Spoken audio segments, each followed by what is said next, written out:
El título 2 de la Constitución Española de 1978 trata sobre la corona y abarca los artículos 56 a 65. Regula la figura del rey y su papel dentro del sistema político español. España es una monarquía parlamentaria, donde el rey tiene un papel simbólico y representativo, pero el poder real recae en el Parlamento y el gobierno. El rey como jefe del Estado. Artículo 56.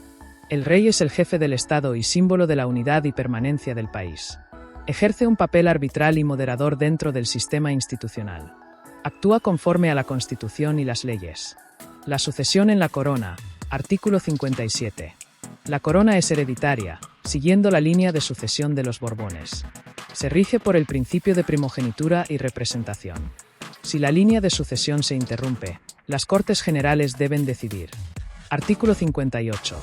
La reina consorte o el consorte de la reina no podrán asumir funciones constitucionales, salvo lo dispuesto para la regencia. El artículo 59 regula los casos en los que el rey no puede ejercer sus funciones y se establece la regencia. En el caso de ser menor de edad se establece una regencia hasta que cumpla los 18 años.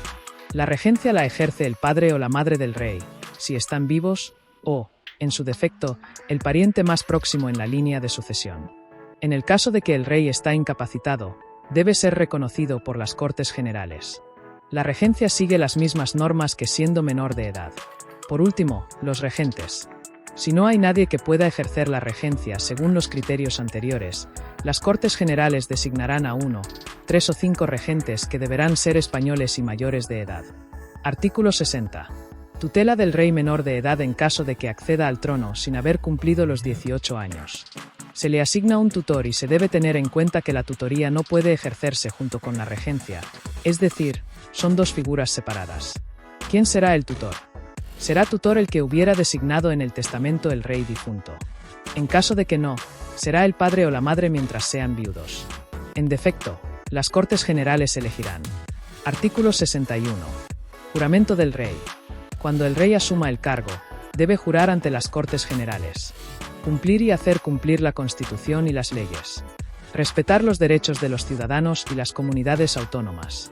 Artículos 62 y 63 contiene las funciones del rey. El rey tiene funciones representativas y protocolarias, pero su poder está limitado por la Constitución. Algunas de sus funciones son: sancionar y promulgar las leyes, convocar y disolver las Cortes Generales, proponer al candidato a presidente del gobierno, expedir decretos y nombramientos, ostentar el mando supremo de las Fuerzas Armadas, representar a España en el exterior y firmar tratados internacionales. Artículo 64 versa sobre el refrendo del rey. Todos los actos del rey deben ser refrendados por el presidente del gobierno o por un ministro. Esto significa que la responsabilidad política recae en el gobierno, no en el rey. Artículo 65. Organización y recursos de la Casa Real. El rey administra libremente el presupuesto de la Casa Real. Nombra y destituye a los miembros de su casa. El título 3 de la Constitución Española de 1978 regula las Cortes Generales, es decir, el Parlamento de España, que es el órgano legislativo del país. Comprende los artículos 66 a 96 y se divide en 3 capítulos. Capítulo primero, denominado de las cámaras, desde el artículo 66 a 80. Las Cortes Generales están formadas por el Congreso de los Diputados y el Senado. Representan al pueblo español y tienen la función de elaborar leyes y controlar al gobierno. El Congreso de los Diputados se elige por sufragio universal y tiene un número variable de diputados, siendo actualmente 350. El Senado es la Cámara de Representación Territorial. Se elige en parte por votación y en parte por designación de las comunidades autónomas. La inviolabilidad de las Cortes. Sus actos no pueden ser judicialmente impugnados. Los reglamentos internos. Cada cámara tiene su propio reglamento, su presidente y órganos de dirección. Los diputados y senadores gozan de inviolabilidad y fuero en el ejercicio de sus funciones.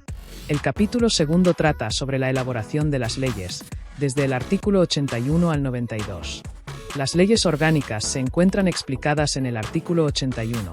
Necesitan mayoría absoluta para ser aprobados. Regulan derechos fundamentales, estatutos de autonomía, régimen electoral, etc. La iniciativa legislativa, artículo 87, la tienen el Gobierno, el Congreso, el Senado y, en ciertos casos, las asambleas de las comunidades autónomas y la iniciativa popular. El procedimiento legislativo, artículos 88 a 91. Un proyecto de ley se debate, se enmienda, se aprueba y se envía al Rey para su sanción y publicación. El referéndum legislativo, artículo 92. Puede convocarse un referéndum consultivo sobre decisiones políticas de especial trascendencia. El capítulo 3 contiene los tratados internacionales desde el artículo 93 al 96. La cesión de soberanía. España puede delegar competencias en organizaciones internacionales mediante leyes orgánicas. La aprobación de tratados. Algunos tratados requieren la aprobación de las Cortes Generales antes de ser ratificados. Los tratados y la Constitución. Si un tratado contradice la Constitución, es necesario reformarla antes de su ratificación. El valor de los tratados. Los tratados internacionales forman parte del ordenamiento interno español una vez publicados en el BOE.